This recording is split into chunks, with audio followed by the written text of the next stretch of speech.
Hi, I'm Sarah. We have already set our intentions and our prayers for this session, so enjoy and learn. Source experiences these things, and that's what Source wants. That's Source's desire. All that is knows itself through the experiences of consciousness and sentience. So you're all a part of this.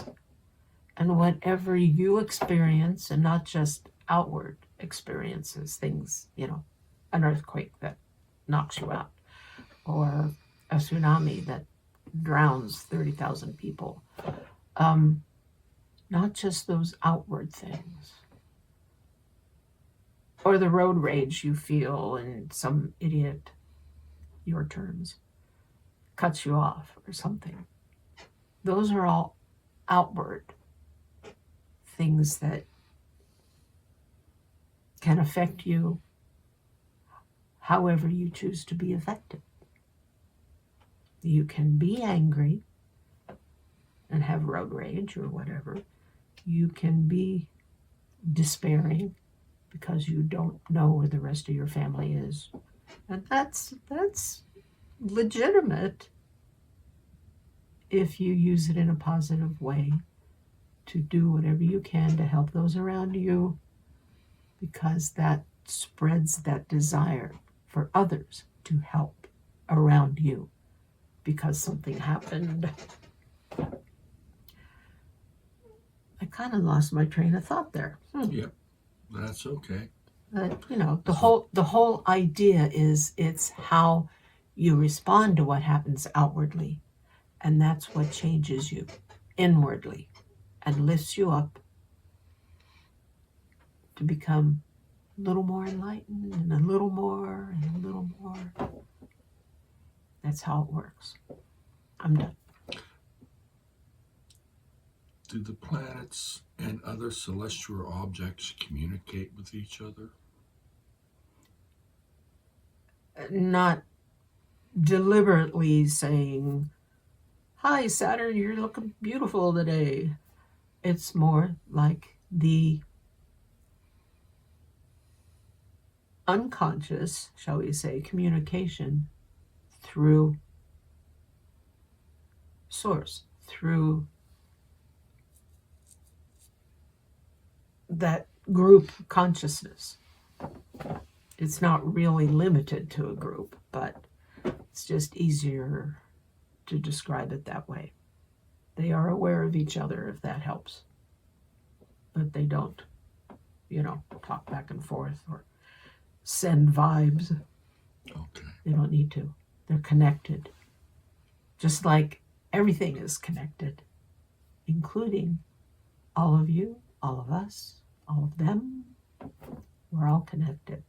What are the them you're referring to?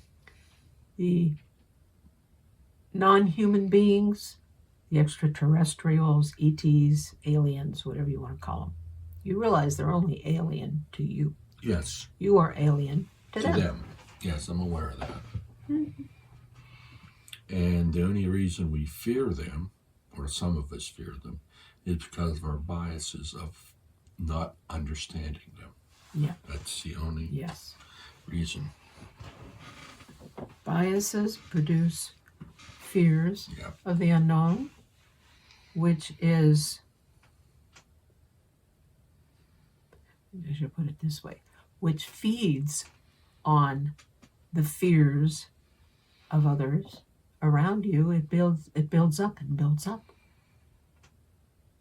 An individual must take a lot of the fear-mongering that your communications on your planet seem to delight in.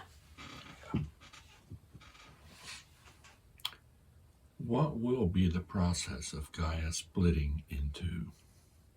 Will it be instantaneous, or would it be something that's slowly? Depends on the way you look at it.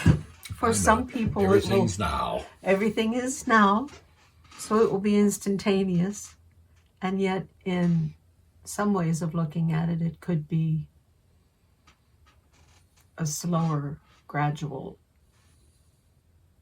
growth and happening. It's not like all of a sudden your planet is going to use tectonic activity and volcanoes and tsunamis to separate into two different things, and oh, it's such a disaster and a catastrophe to those who are left behind. It's not going to be that way. It will be more, as I said, gradual for some. For others, they will experience it suddenly on both sides. Most of the ones who are not enlightened and move to the new earth, shall we say, most of them aren't really going to be aware of it for a while, because they're too wrapped up in their own fears, their own negativities, their own negative emotions, which is why they're left behind, so to speak. But there is still potential for some of them to say, wait a minute, what's going on? And to start to learn and grow spiritually. As I said, that's potential. There's a lot of parameters and variables involved. So none of you need to be concerned about anything but your own personal spiritual growth. And to be, well, and to act upon that as it lifts you up. And the day will come when you'll scratch your head and look around and say, wow, it happened. And you'll know. It's just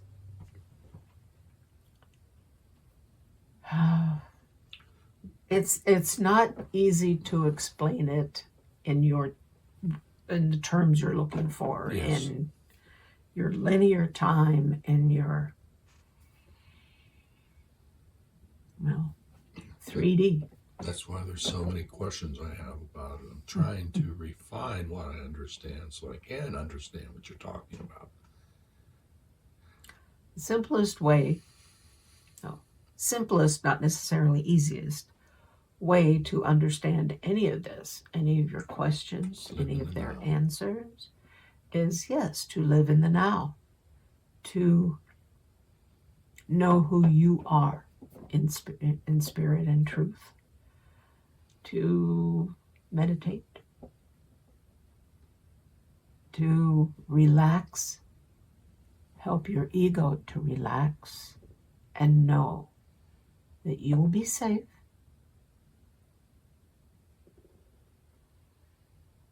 and you can join the flow of positivity.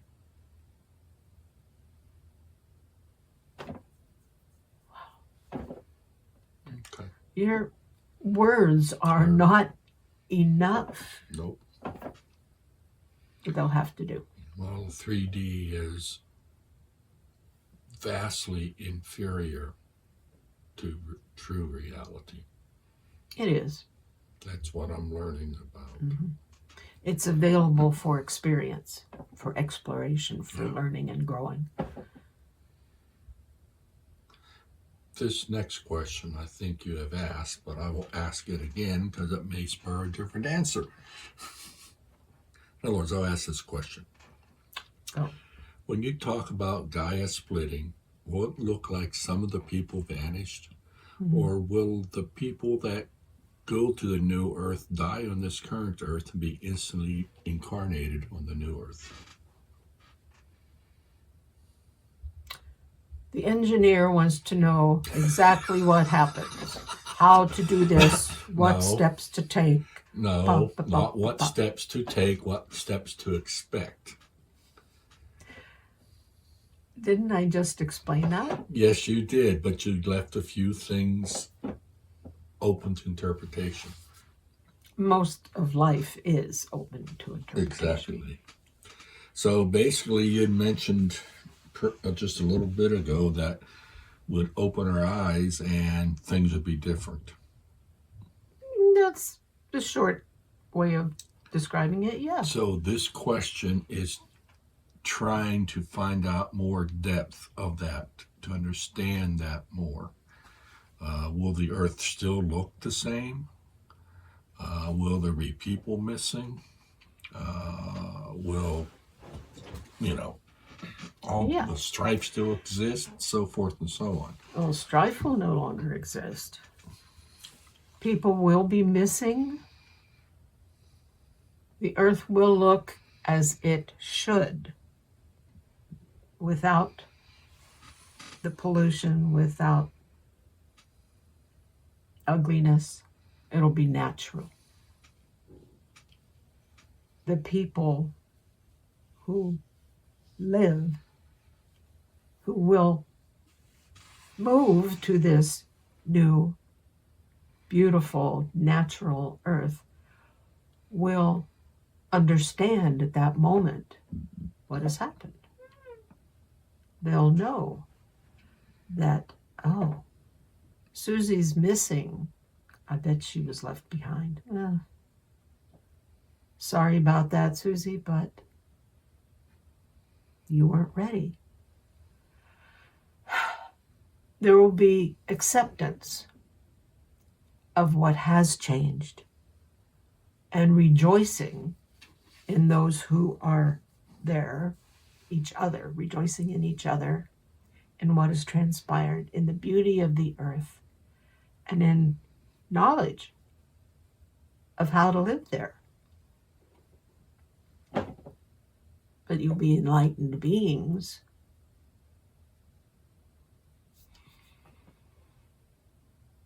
Perhaps it would be easier to understand if I explain it in terms of a new reality, a different, I won't say new because, reality is what it is. But it will be the enlightened reality, a different,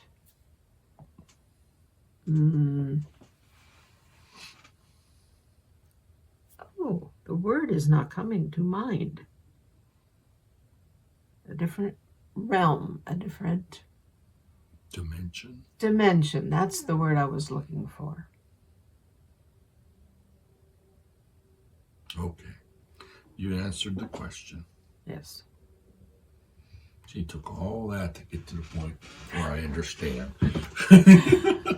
You're right. This language thing sucks.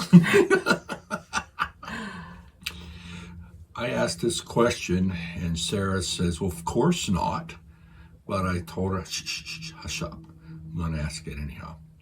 Will there be disease on the new earth? No. That's what I thought. Are you aware of Willa Hillicrissing?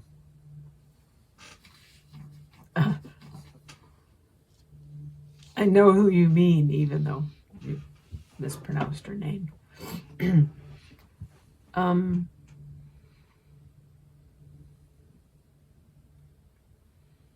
Yeah, aware of her, aware of Bashar, aware of their people. Because the reason I ask, she describes their Earth, and Bashar and her both claim that she is in linear time 800 years ahead of us. Mm-hmm. And it seems as though they are on the new Earth at that time. Her new Earth, perhaps. Oh, so what you're saying is our new Earth may not be her new Earth. True. Okay, that's the answer I was looking for. Because remember, everything is now anyway. But her going by linear time and she is in so-called your future, she might already be on a new Earth. Or maybe they haven't reached it quite yet. But then again, everything is now. I'll leave it at that.